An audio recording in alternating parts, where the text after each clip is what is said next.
tinatanong ko kagad sa Panginoon, end of the world ko na ba?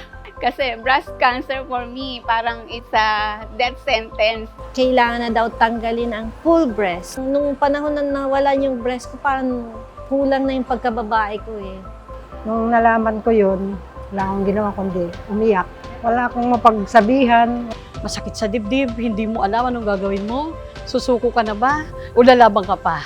Eh ayoko na makita ng 3 kong anak na babae na wala na ako. Gusto ko makita nila ako normal.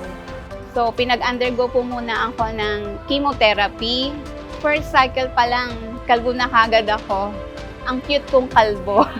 Tinanggap ko po sa sarili ko na ito yung proseso ng kagalingan, yung pagiging kalbo po.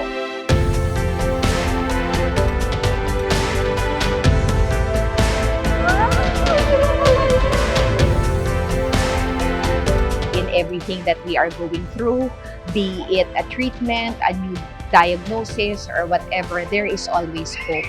So let us not forget to take care of ourselves and to get help if needed from people around us. Isa po ang I can serve sa masasabi pong support group na hindi ka ho mahihiyang lumapit. Sila po yung magbibigay ng strength and sa inyo eh. Sila po yung gagabay sa inyo. Pag ikaw ay nagkikimo, hanggat maaari, huwag kang mag-delay. Isipin mo na lang, may nagmamahal sa'yo. Self-breast examination tayo, no? Kasi kapag naagapan, mas lesser ang gamutan. Huwag niyong hayaan na tatalunin kayo ng sakit niyo. Dahil lahat yan may sagot.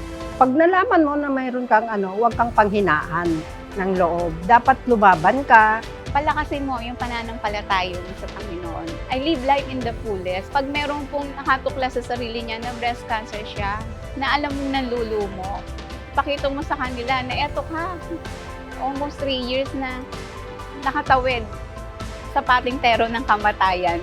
Humingi kasi ko ng extension kay Lord eh.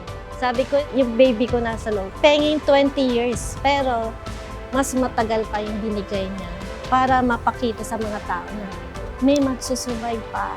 Kapag pinagaling ka, magpakita ka, ipagsabi mo na meron Diyos na nagpapagaling. Merong mga taong tutulong.